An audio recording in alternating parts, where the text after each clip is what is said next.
रवि हैरान था कि ज्योति ने अपना गलत नाम और नंबर हॉस्पिटल में क्यों लिखवाया होगा। इसी असमंजस में वो बाहर आया तो उसे पता चला कि एक और बॉम्ब उसके सर पर फट चुका था।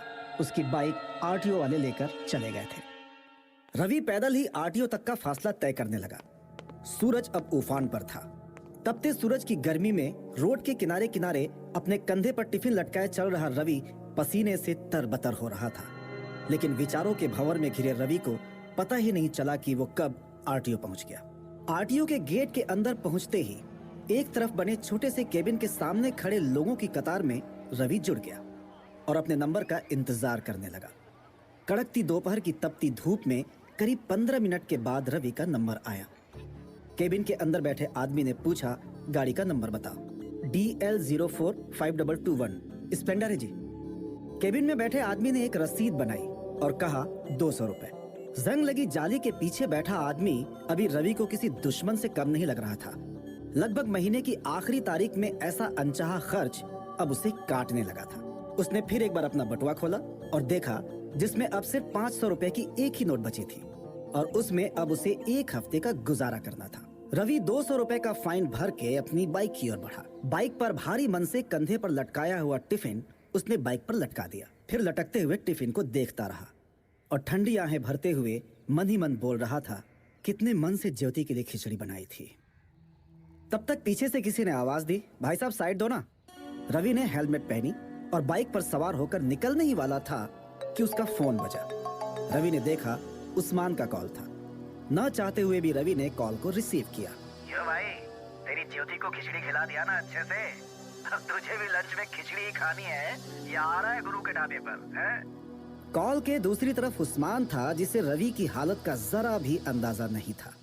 उस्मान का मजाक रवि को बिल्कुल भी अच्छा नहीं लगा और वो इस समय ज्यादा इरिटेट हो चुका था। लेकिन अपनी परेशानी को अपनी नकली हंसी में छुपाते हुए रवि ने कहा, कहाँ यार, वो तो मिली ही नहीं।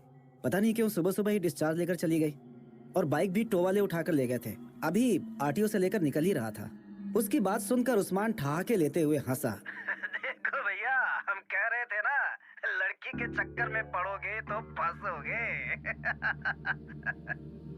रवि अब थोड़ा झल्ला गया था और उसने कड़वाहट से कहा, हो गया तेरा, अब फोन रखो। उधर उस्मान रवि का खराब मूड भांप गया था। उसने पूछा, राम्या से कुछ बात हुई क्या तेरी? उसने कुछ कहा क्या? उस्मान अभी कुछ आगे बोलने ही जा रहा था कि रवि के माथे पर बल पड़ने लगे और उसे अब सुबह में आया राम्या का मैसेज कुछ कुछ समझ में आ रहा था और उसने गुस्से में उस्मान से कहा, क्या राम्या राम्या लगा रखा है, बताओ क्या बात है। रवि अब थोड़ा गुस्से में था। उस्मान ने अब शुरू से कल रात की बात रवि को बताई। भाई, राम्या को ज्योति पर शक था।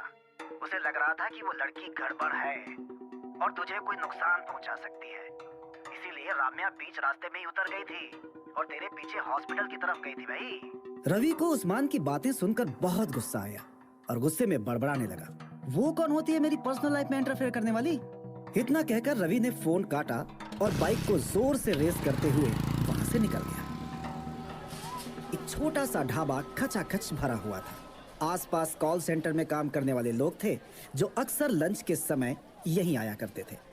गुरु ढाबे के नाम से ये ढाबा उन लोगों में फेमस था जो अकेले रहते थे या खाना नहीं बना सकते थे।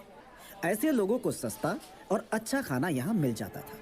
आसपास के ऑफिस और रवि के कॉल सेंटर में काम करने वाले बहुत सारे लोग यहाँ अक्सर लंच के लिए आते थे। ढाबा खचाखच भरा हुआ था और उसके एक कोने की टेबल पर उस्मान बैठे बैठे अपने खाने का और रवि का इंतजार कर रहा था। ढाबे के एक कोने में लगे डब्बा टीवी पर लोकल न्यूज चैनल चल रहा था। चूंकि टीवी उस्मान के टेबल के बिल्कुल नजदीक थी, वो सलाद और पापड़ खाते खाते टीवी देख रहा था। थोड़ी देर बाद रवि आके उस्मान के सामने बैठ गया। आते ही रवि ने टेबल पर रखे प्लास्टिक के मग से पानी लिया और एक गिलास पानी एक ही सांस में गटक गया। उस्मान रवि का मूड भांप गया था, इसलिए उसने एक शब्द भी नहीं बोला। खाना अभी टेबल पर लगा, लड़का तुरंत ही लस्सी के 2 गिलास टेबल पर पटक कर चला गया। उस्मान ने रवि की तरफ एक गिलास बढ़ाया, ले लस्सी पी और ठंडा हो जा। और सुन, अभी राम्या आ रही है, तो प्लीज गुस्से में उसे कुछ भी उल्टा सीधा मत बोलना। वो तेरे पीछे इसलिए गई थी क्योंकि वो तेरी केयर करती है। इतना सुनते ही रवि भड़क गया। क्या किया? तू बीच में मत पड़ उस्मान, सब समझता हूं मैं। समझती क्या है वो खुद को? मैं कोई बच्चा हूं? मुझे अच्छे बुरे की समझ नहीं है। वो होती कौन है जो मेरी पर्सनल लाइफ में दखलंदाजी करे? सेल्फ ऑब्सेस्ड है वो। अगर वो मुझे पसंद करती है तो करती रहे, लेकिन मैं उसके पल्लू में नहीं बनने वाला, समझे? रवि गुस्से में एक सांस में इतना कुछ बोल गया कि उसे ये होश भी नहीं था कि पीछे राम्या खड़ी होकर सब सुन रही थी। रवि के बोलने के बाद एक गंभीर आवाज ने रवि और उस्मान का ध्यान खींचा। नहीं रवि, मैं जबरदस्ती तुम्हें अपने साथ बांध कर नहीं रखना चाहती। उस्मान नहीं चाहता था कि राम्या ये सब सुन ले, और वो अब सुलह कराने के इरादे से राम्या को समझाने की कोशिश करने लगा था, पर राम्या ने उसे रोक दिया और राम्या ठीक रवि के सामने जाकर बैठ गई। उस्मान अब भी कुछ कहने की कोशिश कर रहा था कि राम्या ने कहा, it's okay Usman, don't worry, मैं ठीक हूँ। राम्या ने रवि को देखते हुए कहा, हाँ, मैं गई थी कल रात तुम्हारे पीछे हॉस्पिटल, इसलिए कि मुझे उस लड़की पर शक था। मुझे उसकी बातें गले से नहीं उतर रही थी। उसने अपनी कहानी जब हम सबको बताई थी, तब उसने कहा था कि वो उस ड्राइवर से खुद को बचाकर कार से अपना बैग लेकर भाग रही थी और भागते भागते हमारे कार के सामने आकर टकराई थी। लेकिन जब हमने उसे अपनी कार में बिठाया था, तब उसके पास कोई बैग नहीं था। और यही सोचकर मुझे टेंशन हो गई कि कहीं वो लड़की कोई बड़ी गड़बड़ करके तुम्हें फंसा ना दे। तुम ऑलरेडी बहुत पी चुके थे और वो कहीं तुम्हें पुलिस के लफड़े में फंसाकर ब्लैकमेल ना कर दे। तुम्हारे पीछे मैं हॉस्पिटल गई थी और मैंने उस ढोंगी लड़की को धमकी भी दी कि तुम्हारा पीछा करना छोड़ दे, वरना। रवि अब और झल्लाया। उसने गुस्से से राम्या को कहा, वरना? क्या वरना? अब तो मैं कहूंगा कि तुम्हारा दिमाग खराब हो गया है। हाँ, हो सकता है कि उसने कुछ बातें झूठ बोली होंगी, और अब तो लगता है कि उसने अस्पताल में अपना नाम भी गलत लिखवाया था। लेकिन हो सकता है उसके पास कोई वजह रही होगी। हो सकता है वो कोई बड़ी मुसीबत में होगी। कुछ भी हो सकता है यार। हो सकता है भागने में उसके हाथ से उसका बैग कहीं गिर गया हो। लेकिन राम्या, तुम ऑब्सेस्ड हो, पोसेसिव हो। तुम्हें तुम्हारी फीलिंग्स के आगे किसी और की फीलिंग्स की कोई वैल्यू नहीं है। I am sorry to say that, but you are too much wrapped up in yourself. Ravi की बातों को सुनते सुनते राम्या रुआंसी सी हो गई थी। उसकी आंखों से आंसू बस टपकने ही वाले थे कि उस्मान की नजर टीवी पर पड़ी, और उस पर चल रहे न्यूज को देखकर उसके होश उड़ गए। उस्मान ने रवि और राम्या दोनों का ध्यान टीवी की ओर आकर्षित किया। टीवी पर न्यूज चल रही थी और इस न्यूज ने सबके होश उड़ा दिए। न्यूज पर एक वीडियो फुटेज चल रही थी जिसमें एक सफेद कैब रोड की साइड में नजर आ रही थी और कैब के बाहर एक आदमी की लाश पड़ी थी।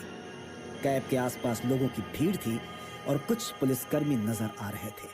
न्यूज एंकर की आवाज में खबर सुनाई दे रही थी कि कल रात मुरथल जाने वाले रास्ते में एक सुनसान गली में एक कैब ड्राइवर की हत्या हो गई। गाड़ी की हालत बिल्कुल ठीक थी और इसकी वजह से पुलिस अनुमान लगा रही थी कि ये एक प्लान्ड मर्डर था।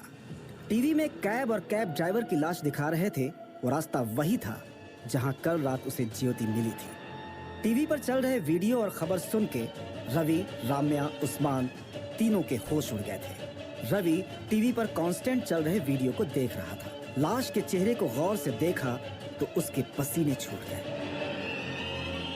रवि को याद आया कि कल रात जब मुरथल के ढाबे पर सब लोग खाना खाने गए थे तो उसने उस ड्राइवर को देखा था। ये वही ड्राइवर थे फोन पर झगड़ रहा था और उसकी बातों से ये लग रहा था कि उसे राइड कैंसिल करनी थी। रवि सारी घटनाओं को जोड़ने लगा था। वो सोच रहा था कि कल रात उसने जिस ड्राइवर को झगड़ते हुए देखा था तो क्या वो ज्योति से ही झगड़ा कर रहा था? तो क्या ज्योति जिस ड्राइवर से खुद को बचाते हुए भागी थी वो यही ड्राइवर था? रवि का दिमाग पूरी तरह से घूम रहा था। उसे समझ में नहीं आ रहा था कि कल रात जो लड़की उनको मिली थी, जिसने अपना नाम ज्योति बताया था, उसकी सच्चाई क्या थी? कौन थी वो? कोई विक्टिम या फिर कल्प्रिट? रवि की शक्की निगाहों को देखकर राम्या के चेहरे पर एक हल्की सी मुस्कान थी। उस्मान भी न्यूज को देखकर भौचक्का रह गया था। रवि इसी उधेड़बुन में था कि आखिर क्या राज था ज्योति का। कहीं उस ड्राइवर की हत्या के पीछे ज्योति का हाथ तो नहीं? कल रात से सुबह तक के सारे वाकये रवि के दिमाग में घूम रहे थे और सोचने पर मजबूर कर रहे थे कि आखिर क्या राज था ज्योति और उस ड्राइवर की हत्या का। ज्योति का हॉस्पिटल से अचानक यूं डिस्चार्ज लेकर चले जाना और इस मुरथल के रास्ते पर हुई ड्राइवर की हत्या के तार आपस में कहीं जुड़े तो नहीं थे, या फिर रवि के साथ हो रही सारी घटनाओं के पीछे कहीं एक तरफा प्यार में पागल राम्या ही तो नहीं थी। जानने के लिए सुनिए गुमनाम है कोई का अगला भाग